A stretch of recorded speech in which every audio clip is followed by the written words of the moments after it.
दुर्गा नदी के किनारे बसा एक गांव फूलपुर। गांव में कुछ 100-150 लोग रहते थे।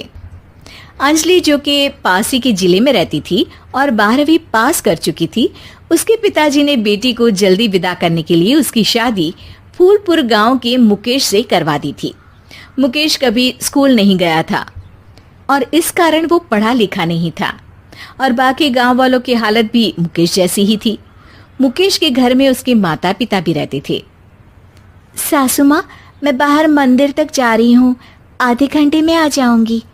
अरे अभी कहीं जाने की जरूरत नहीं है, चुपचाप जाके रसोई में रात के खाने की तैयारी करो।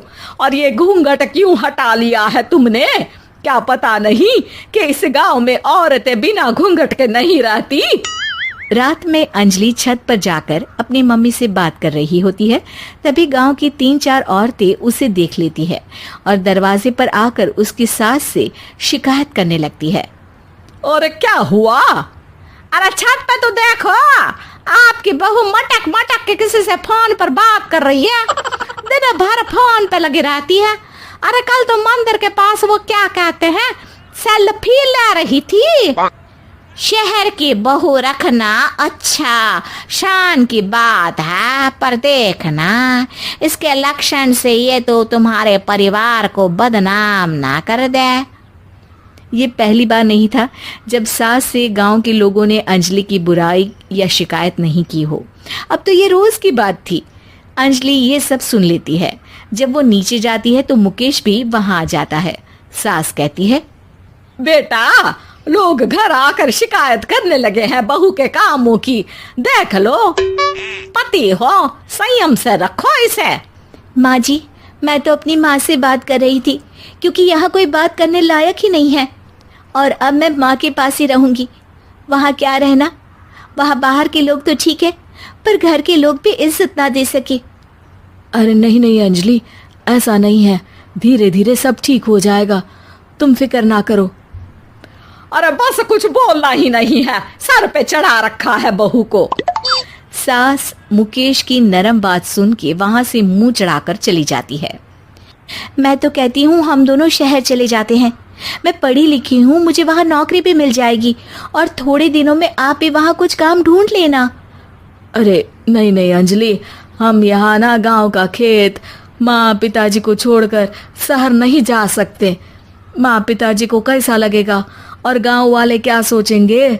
ये कहकर मुकेश सोने चला जाता है और अंजलि की गांव वालों द्वारा बुराई का सिलसिला बहुत दिनों तक चलता ही रहता है। लेकिन अंजलि गुस्सा ना दिखाते हुए समझदारी से काम लेती है। बारिश का मौसम चालू हो जाता है।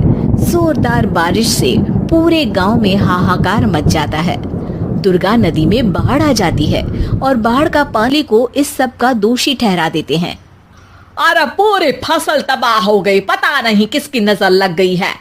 अरे जब से चौधरी परिवार में ये शहर की बहू आई है ना, तब से ही गांव की शांति चली गई है। इसके कर्म कांड से माँ दुर्गा नदी भी खुश नहीं है। ये सब सुनकर बेचारी अंजलि रोते हुए अपने घर चली जाती है। कुछ दिन बाद सभी गांव वाले अपनी फसल का मुआवजा लेकर अपने अपने घर आते हैं। मुकेश भी 1500 लेकर आता है। अंजलि को जब पासबुक दिखाता है तो अंजलि हैरान हो जाती है। अरे, ये पासबुक में तो उन्होंने 4000 की एंट्री करी है और आपको सिर्फ 1500 दिए। सच में?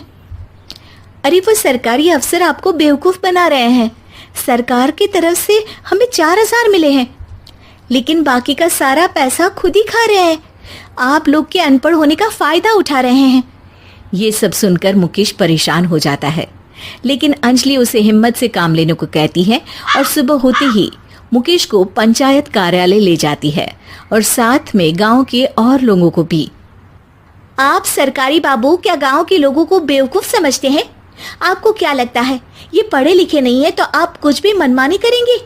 ये बेचारे दिन रात इतनी मेहनत करते हैं, ये हमारे अन्नदाता हैं और आप इनके साथ ऐसा धोखा करते हैं। अरे क्या बके जा रही है ये लड़की, किस धोखे की बात कर रही है? अपने कांड करके नदी माँ को नाराज करके हमारा नुकसान करके इसे चैन नहीं मिला क्या? सरपंच जी, इन सरकारी बाबू ने मुझे बेवकूफ बनाया है और मेरे हिस्से के पैसे खुद चट कर गए। बस ये सुनते ही सरपंच वहां से दुम दबाकर भाग जाता है।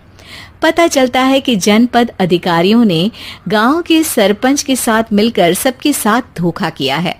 सब लोगों का विरोध शुरू हो जाता है और आखिर में अधिकारी सब गांव वालों के हिस्सों के बचे हुए पैसे उन्हें लौटा देते हैं। तो हम गांव वालों को तो पता ही नहीं चलता कि ये हमें हर बार बेवकूफ बनाते हैं। हाँ हाँ अंजलि बेटी, हमें माफ कर दो। हम सब तुम्हें बुरा भला कहते रहे, लेकिन तुमने ही आज हमें बेवकूफ बनाने से बचाया है। हमें तुम पर गर्व है बेटी। अब समझ आया कि सरपंच तुमसे नहीं, तुम्हारे पढ़े लिखे होने से नफरत करता था। क्यों ना इस बार हम अंजलि को ही सरपंच पद के लिए चुन ले। क्या कहते हो गांव वालों? पढ़ी लिखी सरपंच। बस पूरा गांव अंजलि के लिए ताली बजाता है और अंजलि की सास उसे खुशी से गले लगा लेती है।